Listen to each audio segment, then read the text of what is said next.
Hello friends, welcome back to the new topic breakout trading strategy।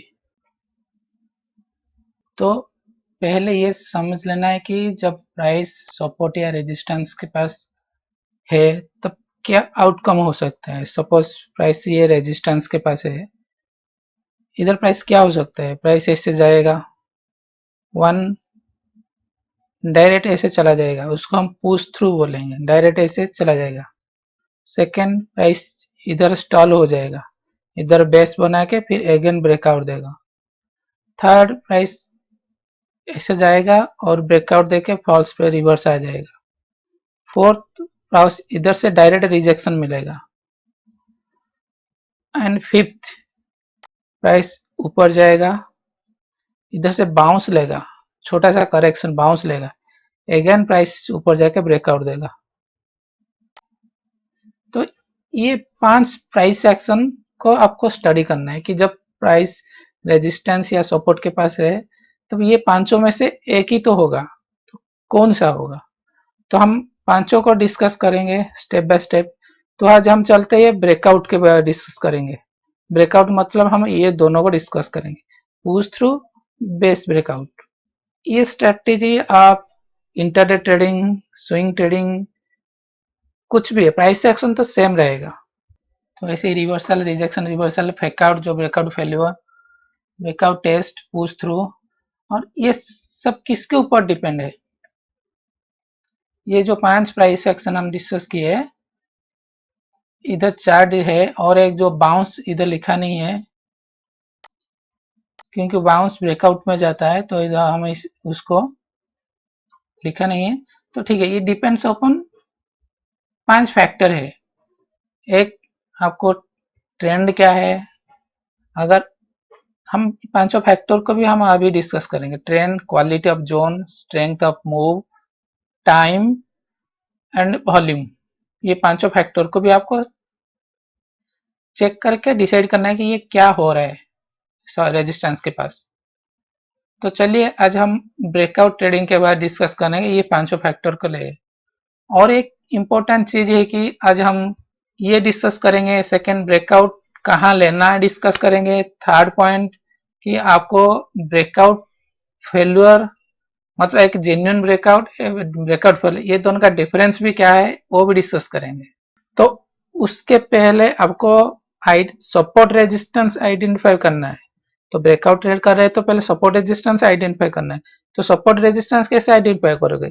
तो simple method ये कि most recent rejection area. Suppose price इधर है, ये part का आपको भूल जाइए, प्राइस इधर क्लोज दिया है, ये क्लोजिंग प्राइस। तो रिसेंट रिजेक्शन सप्लाई एरिया ये है, डिमांड एरिया ये है। तो आप जब प्राइस चेक करना है कि डिमांड या सपोर्ट रीजन में क्या कर रहा है। देखिए प्राइस नीचे आया, अगेन इधर से रिजेक्शन मिला, प्राइस ऊपर चला गया, अगेन सप्लाई जोन में ओपन हुआ, प्राइस अगेन नीचे आ गया। तो आप ये रिसेंट प्राइस एक्शन जोन मतलब सप्लाई या रेजिस्टेंस जोन आपको पहले आइडेंटिफाई करना है। जहां क्लोज दिया है उसका लेफ्ट साइड चलिए, ऊपर सप्लाई जोन देखिए रिसेंट जो उसके ऊपर है, और उसके नीचे जो डिमांड जोन है, तो ये दोनों का आप चेक कीजिए। तो ऐसे सिंपल आप आइडेंटिफाई कर सकते हैं सप्लाई। आप कुछ भी टाइम फ्रेम हो, आप 5 मिनट लीजिए, जो भी टाइम फ्रेम लीजिए, रिसेंट प्राइस एक्शन जोन जो है आपको आइडेंटिफाई करना है। उसके बाद प्राइस एक्शन स्टडी करना है वही जोन पे। चलिए हम डिस्कस करते हैं ये पांचों फैक्टर को। पहले आ जाते हैं कि ट्रेंड। ट्रेंड मतलब अगर अप ट्रेंड है, प्राइस मैक्सिमम रेजिस्टेंस को ब्रेकआउट देगा, देखिए ऊपर जाएगा, फिर नीचे आएगा, फिर ऊपर जाएगा, रेजिस्टेंस ब्रेकआउट देगा। क्योंकि अप ट्रेंड सपोर्ट को होल्ड करेगा, सपोर्ट होल्ड करेगा और रेजिस्टेंस को ब्रेकआउट देगा।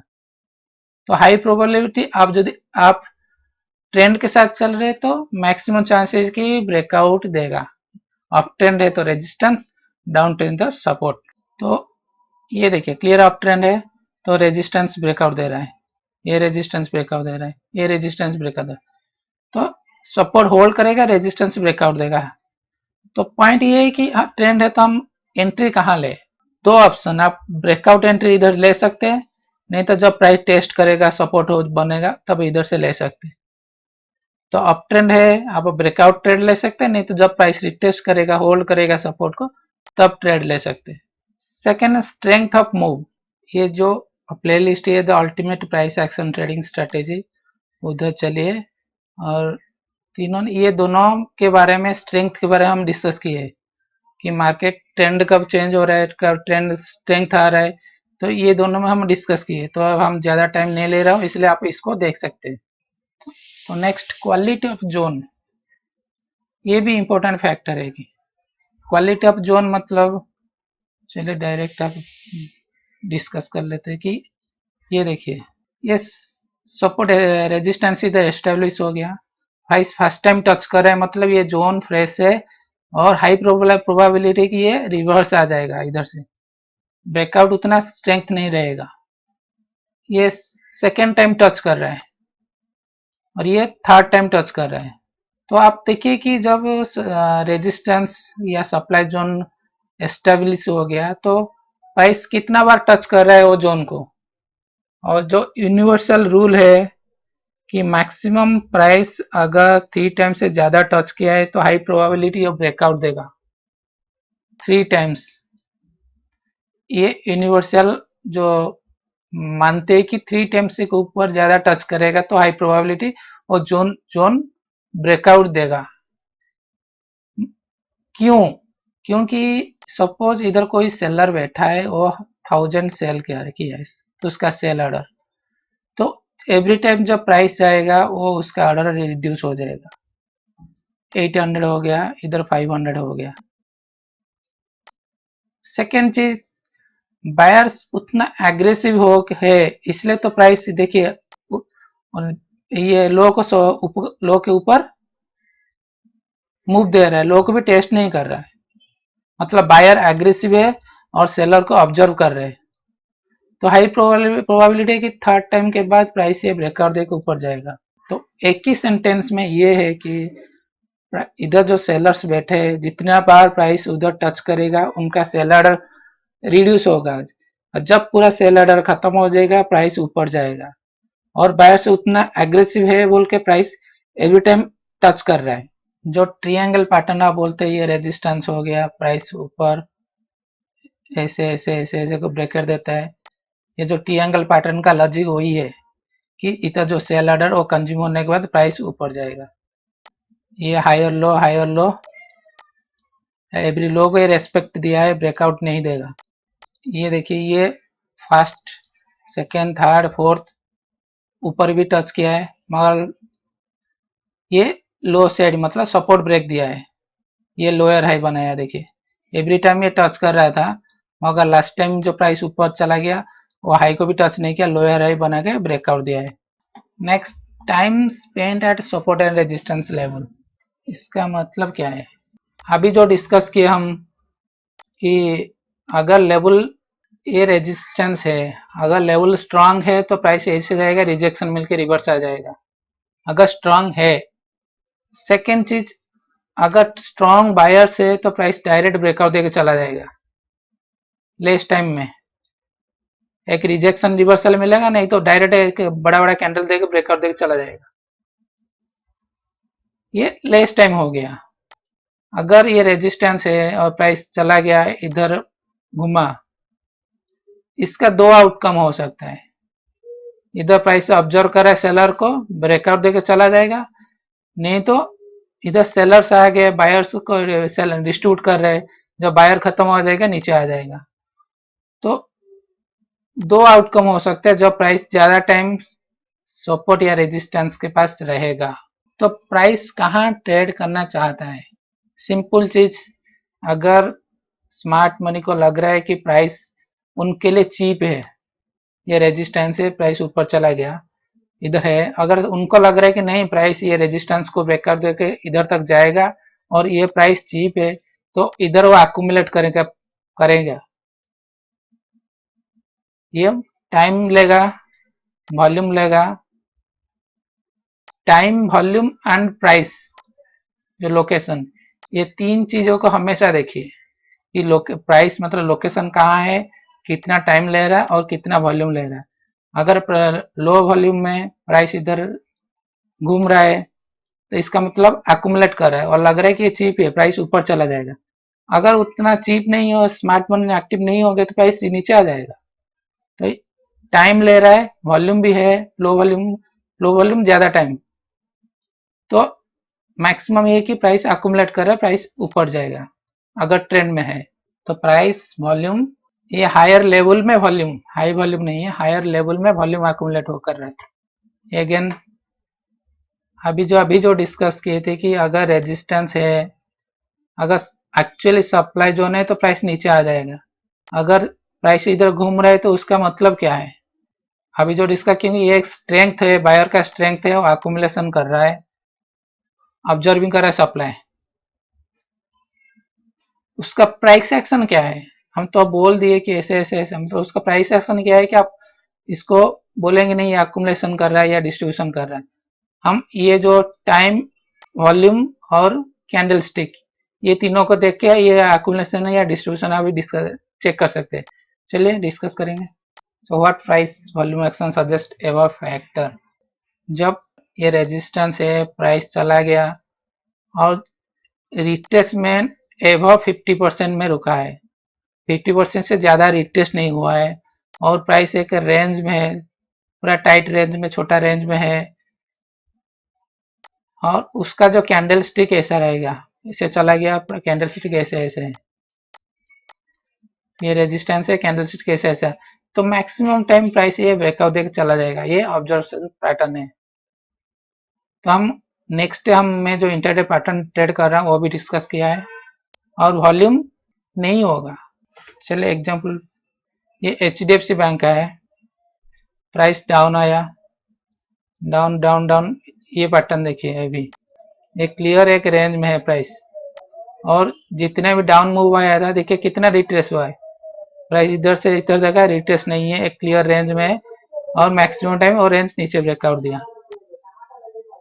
और SBI में भी, तो जनरल जस्ट आपको समझाने के लिए देखिए, प्राइस ये डबल टॉप बनाया, नीचे आया, ये रेजिस्टेंस देखिए, क्लियर रेजिस्टेंस जोन है, कल का लो, प्रीवियस डे का लो है, प्राइस देखिए नीचे आया और एक रेंज में है, ब्रेकआउट दिया।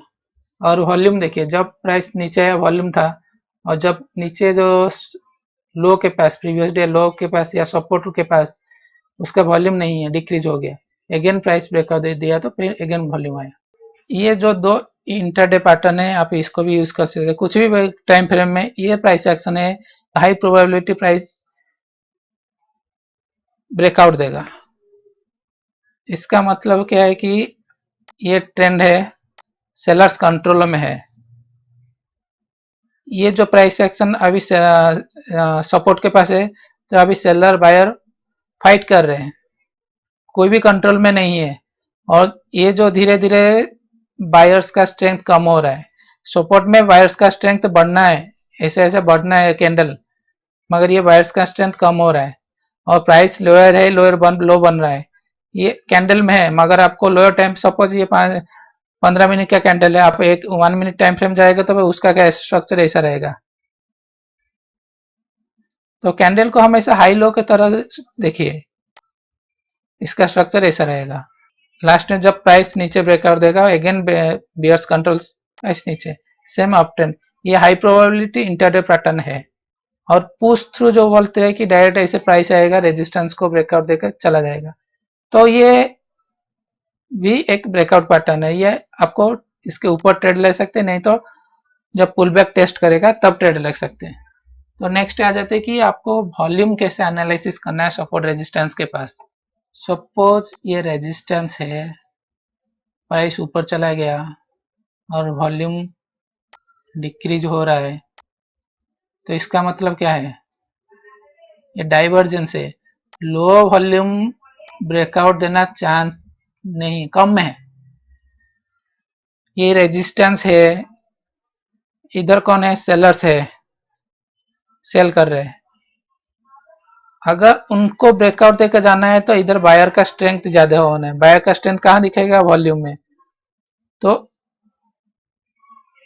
इससे जो वॉल्यूम डिक्री हो रहा है और ये पैटर्न, इधर वॉल्यूम इंक्रीज हो रहा है, इधर वॉल्यूम डिक्रीज हो रहा है। तो जब लो वॉल्यूम में अप्रोच करे सपोर्ट को तो हाई प्रोबेबिलिटी प्राइस होल्ड करेगा, ब्रेकआउट नहीं देगा। अगर ऐसे वॉल्यूम इंक्रीज हो रहा है तो हाई प्रोबेबिलिटी प्राइस ब्रेकआउट देगा। तो फर्स्ट आ जाती है कि लो वॉल्यूम में हाई प्रोबेबिलिटी प्राइस होल्ड करेगा, नहीं तो रिवर्स करेगा। ये प्राइस ऊपर चला गया, ग्रासिम का चार्ट 94, वॉल्यूम है हाई, वॉल्यूम एक्टिविटी से प्राइस नीचे आया, वॉल्यूम डिक्रीज हुआ, मतलब बिहेवियर बुलिश, हमें एक्सपेक्ट करेंगे नेक्स्ट मूव भी बुलिश आएगा। इधर सपोर्ट बना दिया, प्राइस अगेन ऊपर चला गया, स्ट्रेंथ है, वॉल्यूम है। नेक्स्ट प्राइस इधर अभी तक रेजिस्टेंस को टच नहीं किया है, अगेन प्राइस थोड़ा कंसोलिडेट किया, अगेन ये कैंडल में ब्रेकआउट देने के लिए ट्राई किया है, मगर ये कैंडल का वॉल्यूम देखिए बहुत लो है।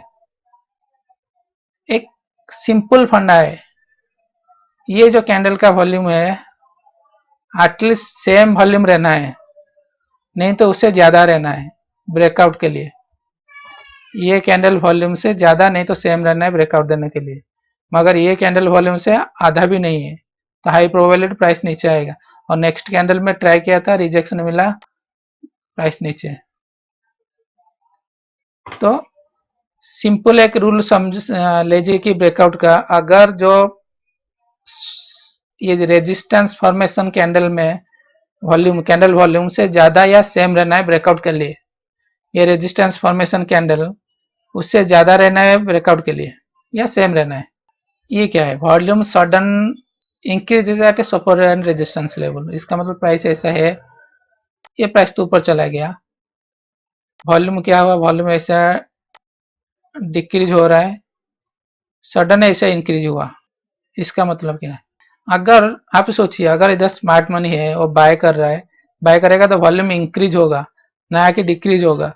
और स्मार्ट मनी क्यों इधर बाय करेगा बोलिए, वो बाय लो सेल हाई करेगा, अगर लो में बाय किया है वो ऊपर में सेल करेगा, ना कि ऊपर बाय करेगा।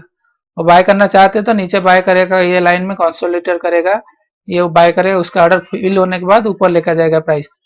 जब ऐसा हो रहा है तो इसका दो आउटकम हो सकता है, क्या, ये वॉल्यूम डिक्रीज हुआ, सडन ये इंक्रीज, प्राइस इधर रेजिस्टेंस के पास, इधर सेलर्स आ गए क्योंकि ये रेजिस्टेंस जोन है, सप्लाई जोन है, सेलर का जोन है। जब प्राइस इधर आया तो सेलर्स एक्टिव हो गए, सेलर्स आ गए तो प्राइस नीचे आ सकता है। सेकंड, ये रेजिस्टेंस जोन है और स्मार्ट मनी ऑब्जर्व कर रहा है, ये लो प्रोबेबिलिटी है क्योंकि वॉल्यूम इतना लो है, मगर कुछ भी हो सकता है मार्केट में, जस्ट आपको वेरियस सिचुएशन को माइंड में रखना है कि ये हो सकता है। तो ये लो प्रोबेबिलिटी है कि प्राइस ये इधर ब्रेकआउट देकर ऊपर जाएगा। तो सडन इंक्रीज मतलब one type of sellers active हो गए, अगर रेजिस्टेंस के पास वॉल्यूम सडन आ गया तो सेलर्स आ गए, अगर सपोर्ट के पास वॉल्यूम आ गया सडन हाई वॉल्यूम तो बायर्स आ गए। और एक फंडा है, जब रेजिस्टेंस है प्राइस वॉल्यूम इसे बढ़ के ब्रेकआउट देना है वॉल्यूम, ना कि सडन वॉल्यूम आएगा, ये नहीं है क्योंकि फोर्स नीचे से आना है। इधर देखिए प्राइस इधर रेजिस्टेंस या सप्लाई जोन है, ये सप्लाई जोन एस्टेब्लिश कर दिया, प्राइस नीचे आ गया, अगेन प्राइस इसे बढ़ रहा है। और ये वॉल्यूम देखिए, ये कैंडल का वॉल्यूम, ये कैंडल, अगर स्मार्ट मनी बाय करना चाहता है तो नीचे बाय करेगा ना कि इधर बाय करेगा। सडन वॉल्यूम जो बोल रहा हूँ कि देखिए वॉल्यूम कम कम है, सडन वॉल्यूम, और प्राइस इधर कंसोलिडेट किया। अभी जो हम बात किए कि प्राइस कंसोलिडेट करे मतलब प्राइस ऊपर जा सकता है, नीचे से भी आ सकता है, मगर इधर से प्राइस रिजेक्शन मिल रहा है, क्लियरली ऑफसाइड रिजेक्शन मिल रहा है, ब्रेकआउट नहीं दिया है, ब्रेकआउट फेलियर हुआ है। जब ब्रेकआउट दिया ये कैंडल उसके ऊपर क्लोज दिया था, फिर नीचे आ गया। ये भी सेम, ये सपोर्ट एस्टेब्लिश डिमांड जोन, इसका वॉल्यूम देखिए सडन वॉल्यूम आया, ये लो वॉल्यूम था, ये वॉल्यूम देखिए कितना आया है, मतलब इधर बायर्स आ गए। और ये जो रिजेक्शन वीक्स दिख रहा है ना, एक ये भी कंफर्म कर रहा है कि नहीं इधर ये बायर्स जोन है, उसके बाद प्राइस ऊपर चले। ये हाई प्रोबेबिलिटीज कॉन्सेप्ट है। अगर रेजिस्टेंस है, प्राइस जा रहा है, वॉल्यूम में से इंक्रीज हो रहा है, तो मैक्सिमम चांस है कि प्राइस इसको ब्रेकआउट देगा, क्योंकि वॉल्यूम इंक्रीज हो रहा है। ये स्ट्रेंथ बुलिश है। ये देखिए इधर सप्लाई जोन या रेजिस्टेंस से एस्टेब्लिश हुआ है, प्राइस इंक्रीजिंग हो रहा है, इंक्रीज होकर ब्रेकआउट दिया। ये भी देखिए इंक्रीज हुआ, ये कैंडल इंक्रीज, इधर बेस बनाया, लो वॉल्यूम में बेस बनाया, फिर अगेन इंक्रीज, अगेन इंक्रीज। ये एक ब्रेकआउट का हाई प्रोबेबिलिटी ब्रेकआउट देगा। ब्रेकआउट देकर अगेन टेस्ट किया, फिर ऊपर चला गया। हाँ, पोजीशन इन ब्रेकआउट। अब ब्रेकआउट तो ठीक है, आपको कहाँ लेना है ट्रेड ब्रेकआउट में? 3 टाइप का है। अगर सब कंडीशन सही है, आप एग्रेसिवली ऑर्डर डाल दीजिए। अगर कंडीशन सही नहीं है, आप कंफर्मेशन के लिए वेट कर रहे हैं, तो ब्रेकआउट के बाद टेस्ट एंट्री लीजिए, ब्रेकआउट टेस्ट। और थर्ड टाइप है कि सेकेंडरी ब्रेकआउट। ब्रेकआउट के ऊपर ब्रेकआउट टेस्ट नहीं दिया है, कैसे? ये हो गया, इसके बारे में हम डिस्कस करेंगे। और सेकेंड ये है कि ट्विस्ट ये है कि प्राइस ब्रेकआउट के बाद कंटिन्यू चला जाएगा, टेस्ट नहीं देगा, तो आप ट्रेड मिस करोगे। सेकेंड है कि प्राइस ब्रेकआउट देकर टेस्ट करके चला जाएगा। और थर्ड पॉइंट में लिखा नहीं है, ब्रेकआउट फेल भी हो सकता है। ब्रेकआउट फेल भी हो सकता है, थर्ड पॉइंट ब्रेकआउट फेल्योर। तो जो 3 पोजीशन हम डिस्कस किए थे, ये रेजिस्टेंस, ये पुश थ्रू, जब हम डिस्कस किए थे पुश थ्रू, प्राइस ऐसे ब्रेकआउट देकर डायरेक्ट ऐसे चला गया, आपको चांस नहीं दिया एंट्री करने के लिए। सेकेंड, प्राइस ब्रेकआउट देगा, टेस्ट करेगा, फिर चला जाएगा। और थर्ड जो है कि सेकेंडरी ब्रेकआउट इसे टेस्ट देगा, ऊपर जाएगा, नहीं तो ब्रेकआउट देकर इसे चला जाएगा, अगेन इधर बेस बना के फिर अगेन ब्रेकआउट देगा।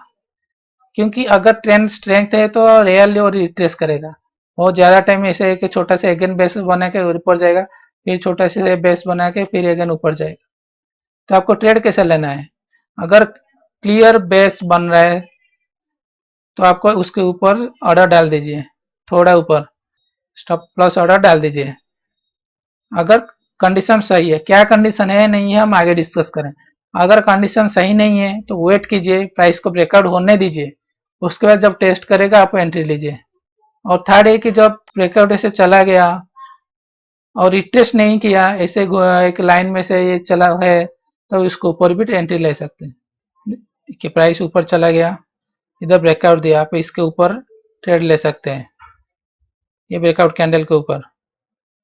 नहीं तो प्राइस जब ऊपर टेस्ट किया, अगेन इसके ऊपर ले सकते हैं। नहीं तो जब इसके ऊपर प्राइस ऐसे बेस अगेन बनाए तो उसके ऊपर अगेन ले सकते हैं ट्रेड। तो फाइनल हमको ये मोस्ट इम्पोर्टेंट है कि हमको डिफरेंशिएट करने की genuine breakout and false breakout. तो अगेन ये सब जेन्युइन ब्रेकआउट इसके ऊपर डिपेंड करता है, strength of move, time, breakout candle, breakout and follow through. तो स्ट्रेंथ के बारे में पहले डिस्कस किए, टाइम के बारे में भी डिस्कस किए, अगेन डिस्कस करेंगे, breakout candle and breakout follow through. चलिए एक एक डिस्कस करते हैं। स्ट्रेंथ ऑफ मूव अभी जो डिस्कस किया था, वो लास्ट 2 वीडियो देख लीजिए। और अभी एक एग्जाम्पल में जस्ट आपको समझा देता हूँ कि स्ट्रेंथ ऑफ मूव क्या है। कि इधर बायर का स्ट्रेंथ देखिए, स्ट्रेंथ है, वॉल्यूम है। इधर बायर का स्ट्रेंथ देखिए, स्ट्रेंथ नहीं है, पहले से कम है। तो हाई प्रोबेबिलिटी अप ट्रेंड में अगर सेलर का बायर का स्ट्रेंथ लेस देन सेलर का स्ट्रेंथ, तो प्राइस नीचे आएगा, हाई प्रोबेबिलिटी। इधर का देखिए, इधर सेलर का वॉल्यूम ज्यादा है और इधर का बायर का वॉल्यूम कम है, तो बायर का स्ट्रेंथ कैंडल में देखिए, बड़ा बड़ा कैंडल नीचे आया है, छोटा छोटा कैंडल ऊपर जा रहा है। तो बायर का सेलर का स्ट्रेंथ ज्यादा है, बायर का स्ट्रेंथ कम है। अगर अप ट्रेंड में सेलर का स्ट्रेंथ ज्यादा है, बायर का स्ट्रेंथ कम है, हाई प्रोबेबिलिटी प्राइस नीचे आएगा। लास्ट 2 वीडियो में ये इसके बारे में डिस्कस किए, आप देख सकते हैं। इधर देखिए प्राइस ये स्ट्रेंथ के साथ ब्रेकआउट दे रहा है। टाइम, टाइम मतलब कितना टाइम प्राइस सपोर्ट रेजिस्टेंस के पास है। अभी जो डिस्कस किए थे कि लो टाइम, हाई टाइम, ऐसे ही प्राइस ऊपर चला गया, ये लो टाइम में प्राइस ब्रेकआउट दिया, स्ट्रॉन्ग हैंड है, और ऐसे प्राइस गया, ऐसे घुमा, अगेन ब्रेकआउट दिया, मतलब इधर ऑब्जर्व किए सेलर्स को, तो प्राइस एक्शन क्या रहना है, प्राइस एक्शन अभी जो हम डिस्कस किए थे। और बेस दो टाइप का है, प्रॉपर बेस, इम्प्रॉपर बेस। चलिए हम डिस्कस करते हैं। प्रॉपर बेस में आपको एग्रेसिव एंट्री लेना है और स्टॉप लॉस बिलो, ये जो है आपको अभी, चलिए ये है प्रॉपर बेस, मतलब क्लीन सपोर्ट लाइन है, वॉल्यूम टाइट कंसोलिडेशन है, हगिंग मतलब पूरा कैंडल ऐसे ऐसे जा रहा है, कुछ रिजेक्शन नहीं है, तो ये प्रॉपर बेस है। इसके नीचे आप ऑर्डर डाल सकते हैं, अब ब्रेकआउट के लिए वेट करना जरूरी नहीं है। इम्प्रॉपर बेस क्या है, ये सपोर्ट है, प्राइस ये कैंडल ऐसे एक ब्रेक कर देगा, फिर नीचे आएगा, फिर नीचे जाएगा, फिर ब्रेक कर देगा, फिर नीचे आएगा। तो एक ऐसे है कि बड़ा रेंज में clear up rejection, down rejection दिख रहा है, तो आपको क्या करना है, वेट कीजिए पूरा कैंडल नीचे क्लोज देने के लिए, उसके बाद आप उसको एंट्री ले सकते हैं, नहीं तो ब्रेकआउट टेस्ट एंट्री ले सकते हैं। ये मेरा, मैं जो इंटरडे पैटर्न यूज कर रहा हूँ, ये मैं ये प्रिंट करके रखा है कि ये प्राइस सिचुएशन आएगा तो मैं ऑर्डर डाल दूंगा उसके ऊपर। ये ओपन हाई ओपन लो पैटर्न है, नहीं तो कुछ भी हो, अगर first candle high volume, second candle low volume, तो मैं इसके ऊपर ऑर्डर डालूंगा। अगर प्राइस वीवअप से रिजेक्शन मिला है और नीचे क्लोज नहीं दिया है, इसलिए मैं इसे वीवअप लिखा है। सेकेंड, प्राइस ऐसे ऊपर चला गया और क्लियर इसको ब्रेक नहीं दिया है, ये रेजिस्टेंस को, और प्राइस वीवअप के नीचे क्लोज नहीं दिया है, तो अब इसके ऊपर मैं ऑर्डर डालूंगा। ये दो टाइप का ब्रेकआउट ऑर्डर है। और एक है जो है वेरी रिस्की, अब प्रीवियस डे हाई के ऊपर एंट्री लेना है। अगर प्रीवियस डे सेम पैटर्न है, ऐसे कंसोलिडेशन पैटर्न है, और आज फर्स्ट कैंडल उसके ऊपर ऐसे ब्रेकआउट देकर क्लोज दिया है विथ वॉल्यूम, और तो मैं उसके ऊपर ले सकता हूँ। इम्प्रॉपर बेस अभी जो डिस्कस किए थे, और ये including pattern, flag pattern, peanut, triangle, जो भी है, तो आपको क्या करना है कि वेट कीजिए।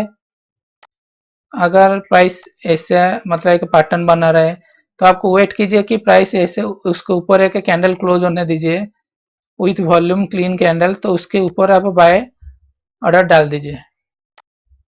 नहीं तो फ्लैग पैटर्न है, प्राइस ऐसे ऐसे आ रहा है, तो वेट कीजिए, उसके ऊपर एक कैंडल क्लोज देने दीजिए, उसके ऊपर आप बाय कीजिए। ये देखिए, ये फ्लैग पैटर्न, ये सपोर्ट एस्टेब्लिश, ये दो कैंडल में, जब ये कैंडल क्लोज दिया उसके ऊपर, आप इसके ऊपर आप ऑर्डर डाल सकते हैं। नेक्स्ट है, चलते कि ब्रेकआउट कैंडल, मोस्ट इंपॉर्टेंट। ये दोनों आपको क्या लग रहा है, ये क्लीन ब्रेकआउट है, ये फॉल्स ब्रेकआउट है। मतलब कैंडल ऐसे क्लीन होना है, हेल्दी कैंडल, एंड ये वीक नहीं होना चाहिए। वीक मतलब इधर सेलर्स है, ये जो रेजिस्टेंस ब्रेकआउट है, ये ओपनिंग रेंज हाई लिखा है, ओपनिंग रेंज हाई मतलब कुछ भी रेजिस्टेंस हो, previous day high, opening range high, कुछ भी हो, तो ये रेजिस्टेंस है। ये ब्रेकआउट क्लीन ब्रेकआउट दिया है, मगर ये ब्रेकआउट फॉल्स ब्रेकआउट दिया है, क्योंकि ये रिजेक्शन है। आप ही सोचिए, अगर एक पार्टी ट्रैप होता है तो उनका ट्रैप ऑर्डर ऐसे ऊपर चला जाएगा, अगर स्मार्ट मनी एक्चुअल बाय करना चाहते हैं तो प्राइस भी ऐसे ऊपर चला जाएगा। Clean candle without any weeks, breakout needs follow through. क्यों, ये रेजिस्टेंस है, प्राइस ब्रेकआउट दिया, तो फॉलो थ्रू क्यों लेना है, होना चाहिए। अगर एक्चुअली बायर्स है तो प्राइस ऊपर जाएगा, अगर नहीं भी है जो स्मार्ट मनी, फिर भी ऊपर जाएगा। क्यों, क्योंकि हम रिटेलर्स लगेगा कि नहीं, प्राइस ऑलरेडी है, ब्रेकआउट दिया है, तो हम बाय करते हैं। सेकेंड, जो सेल किए है, प्राइस उसके ऊपर ऑलरेडी क्लोज दिया है, तो वो बोले कि नहीं, हम ऑलरेडी ट्रैप हो गए, ऊपर जाएगा। अगर स्मार्ट मनी एक्टिव हो या ना हो, प्राइस ऊपर जाएगा, अगर ब्रेकआउट सक्सेस हो रहा है तो। अगर प्राइस ब्रेकआउट होने के बाद नीचे आना शुरू हुआ विथ वॉल्यूम, उसका मतलब ये है कि नहीं, इधर से एक्चुअली ट्रैप था, अभी से नीचे आ रहा है, मतलब सेलर्स सेल कर रहा है, वो ट्रैप था। तो स्मार्ट मनी अगर सेल करना चाहता है तभी जाके प्राइस नीचे आएगा, अगर प्राइस नीचे आया तो सोच ले कि ये ट्रैप है। तो फर्स्ट, ब्रेकआउट कंफर्मेशन के लिए हमको फॉलो थ्रू होना चाहिए। सेकंड, कि स्मार्ट मनी ट्रैप नहीं होना है। हम लोग, फर्स्ट कंफर्मेशन के लिए, सेकंड ट्रैप के लिए। ये देखिए, ये ब्रेकआउट कैंडल फॉलो थ्रू मिला, प्राइस चला गया। ये ब्रेकआउट कैंडल मगर अगेन विथ वॉल्यूम नीचे आ गया, ये ट्रैप था क्योंकि ब्रेकआउट दिया इधर से अगेन से स्मार्ट मनी सेल किए, एक्चुअली ब्रेकआउट एक ट्रैप था। ये देखिए, आपको क्या लग रहा है अभी? ये रेजिस्टेंस है, ब्रेकआउट दिया है, अपर वीक से, क्लीन कैंडल नहीं है, फर्स्ट वीक से, तो नेक्स्ट क्या होगा हमको पता नहीं, ऊपर भी जा सकता है, नीचे भी आ सकते हैं। चलिए देखते हैं प्राइस क्या हुआ। ब्रेकआउट दिया, फॉलो थ्रू नहीं है। अगेन ये ग्रीन कैंडल का वॉल्यूम देखिए, ग्रीन कैंडल का वॉल्यूम रेड कैंडल के वॉल्यूम के नीचे है, कम है। ब्रेकआउट रीजन में रेड कैंडल का वॉल्यूम ज्यादा है, ग्रीन कैंडल का वॉल्यूम कम है, मगर एक बाउंस था, बाउंस के बारे में डिस्कस करेंगे। नीचे अगेन प्राइस नीचे आ गया। बाउंस मतलब एक सपोर्ट है, प्राइस नीचे आया तो ये सपोर्ट है, जो स्मार्ट मनी है या रिटेलर है वो या नया कोई आ रहा है तो एक बाउंस आएगा, और टेक्निकल बाउंस उसको बोलते हैं। एक कैंडल दो कैंडल जो भी बाउंस आएगा, और एक्चुअल वेयर से आएगा तो प्राइस ऊपर चला जाएगा। अगर नहीं आया है तो प्राइस एक छोटा सा बाउंस देगा, एक नीचे ब्रेकआउट देगा। तो ये छोटा सा जो मूवमेंट है लो वॉल्यूम में रहेगा, उसको हम बाउंस बोलते हैं। सेम ये ब्रेकआउट दिया, ये सपोर्ट से लो वॉल्यूम से एक छोटा बाउंस मिला, फिर नीचे आ गया। ये देखिए, ये रेजिस्टेंस था, ब्रेकआउट देके फॉलो थ्री देके ऊपर चला गया। और ब्रेकआउट वॉल्यूम भी हाई होना चाहिए, क्योंकि उधर सेलर्स है, उनको कंज्यूम करके प्राइस ऊपर जाना चाहते हैं, बायर्स के पास वॉल्यूम होना चाहिए। लो वॉल्यूम में मतलब वो ट्रैप है, हाई वॉल्यूम मतलब ब्रेकआउट है। ये देखिए, प्राइस इधर ब्रेकआउट दिया, प्राइस देखिए इधर वॉल्यूम इंक्रीजिंग, ब्रेकआउट, और इसका वॉल्यूम देखिए, तो इधर वॉल्यूम लेस में प्राइस ब्रेकआउट दिया है, इधर हाई वॉल्यूम में ब्रेकआउट दिया है। तो जब प्राइस टेस्ट किया, ये लो वॉल्यूम में टेस्ट किया, और ये जो प्राइस टेस्ट किया, ये देखिए वॉल्यूम क्लियरली एक्टिविटी वॉल्यूम ज़्यादा है, और नीचे क्लोज दिया है। और नेक्स्ट ये ग्रीन कैंडल का वॉल्यूम देखिए लेस है, तो ये ब्रेकआउट फॉल्स ब्रेकआउट था, ये एक्चुअल ब्रेकआउट था। ब्रेकआउट टेस्ट, हम तो ब्रेकआउट एंट्री ले सकते हैं डायरेक्ट रेजिस्टेंस के ऊपर, अगर ऑल कंडीशन सही है। अगर कंडीशन ठीक नहीं है तो हम वेट करेंगे कि टेस्ट करने के लिए। अगर टेस्ट भी कैसा रहना चाहिए अगर हमको बाय करना है, पहले आपको समझ लीजिए कि ये अगर ये रेजिस्टेंस है, प्राइस से ब्रेकआउट दिया तो इधर टेस्ट कैसा रहना है। देखिए, रेजिस्टेंस के पास कौन कौन का पार्टिसिपेंट रहेगा, जो बायर जो ऑलरेडी बाय किए, नया सेलर जो इधर से आएंगे। जब प्राइस उधर से ब्रेकआउट दे देगा तो ये सेलर ट्रैप हो जाएंगे, ट्रैप हो जाएंगे तो वो क्या करेंगे, उनका एक एग्जिट ऑर्डर रहेगा, एग्जिट बाय ऑर्डर रहेगा। वो क्या सोचेंगे, जब प्राइस नीचे आएगा तो हम ब्रेक इवन में बाय करके एग्जिट हो जाएंगे। तो जब प्राइस नीचे आ गया तो ब्रेक इवन में ट्राई करेंगे बाय करने के लिए, तो एक one type of support region बनेगा। सेकेंड, जो साइड लाइन में बैठे हैं कि नहीं हम लोग को ब्रेकआउट ट्रेड रिस्क है, जब प्राइस टेस्ट करेगा तब हम बाय करेंगे। जो साइड लाइन में बैठे वो देख रहे हैं कि नहीं ये लो वॉल्यूम में आ रहा है, तो हम इधर से भी बाय करेंगे। तो इधर दो बाय ऑर्डर आएगा, अभी दो नहीं तीन बाय ऑर्डर, एक जो ऑलरेडी बाय किए है और ऐड करेंगे पोजीशन इधर, सेकेंड जो सेल किए थे ट्रैप उनका बाय ऑर्डर, और साइड लास्ट में जो हम रिटेलर जो बैठे हैं उनका बाय ऑर्डर। तो तीन बाय ऑर्डर इधर एक्टिव हो जाएगा ब्रेकआउट होने के बाद। तो ये सक्सेसफुल ब्रेकआउट होने के लिए ये रेंज को प्राइस इसके नीचे क्लोज नहीं देना है, और वॉल्यूम लेस होना है। इधर जब हमको प्राइस एक्शन मिलेगा एंट्री, तब हम बाय करेंगे। सेम चार्ट आप देखिए, प्राइस इसका नीचे लो ब्रेक नहीं दिया है, जब हमको चांस मिला तो हम बाय करेंगे, ऊपर चला गया। और जब ये टेस्ट किया, इसके नीचे ब्रेक दिया है, और अगेन जो ये ग्रीन कैंडल का वॉल्यूम लेस है, तो ये ब्रेकआउट फेलियर है। तो लास्ट पॉइंट ये वेरी इंपॉर्टेंट है कि आप इंटरडे ट्रेडिंग करें, पर्टिकुलर इंटरडे ट्रेडिंग के लिए ये पॉइंट है कि आप सेक्टर के साथ टाइमिंग कीजिए। अगर सेक्टर डाउन ट्रेंड में है, आप ब्रेकआउट ट्रेड ले तो ये लो प्रोबेबिलिटी है। सेक्टर ऐसा डाउन चल रहा है और आप सोच रहे कि ऐसे ब्रेकआउट करके ऊपर ब्रेकआउट ट्रेड ले रहे थे, तो लो प्रोबेबिलिटी है। अगर सेक्टर अप ट्रेंड में है ले रहे तो ये ब्रेकआउट ले रहे तो हाई प्रोबेबिलिटी। थर्ड, अगर सेक्टर रिवर्सल ले रहा है, ऐसे डबल पैटर्न बना के रिवर्सल ले रहा है, उस टाइम आप ब्रेकआउट ले रहे तो ये भी हाई प्रोबेबिलिटी। क्यों? क्योंकि जब ट्रेंड डाउन है सेक्टर का, क्लियरली समझा देता हूं, जब ट्रेंड डाउन है सेक्टर का और स्टॉक ऐसे घूम रहा है, इसका मतलब कि इसका स्ट्रेंथ है कंपेयर टू सेक्टर। जब सेक्टर रिवर्स करेगा तो अगेन स्ट्रेंथ वो ब्रेकआउट देकर ऊपर चला जाएगा। ये देखिए, ये कोटक बैंक, ये बैंक निफ्टी, ये सेक्टर का चार्ट है, ये बैंकिंग चार्ट है।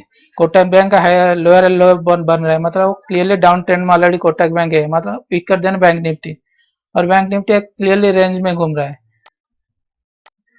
ये सपोर्ट है, ये 215 का कैंडल है, ये जो कैंडल में मार्क किया है।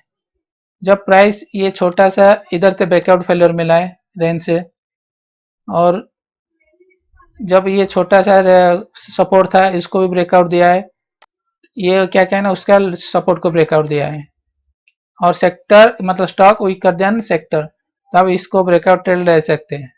Thank you.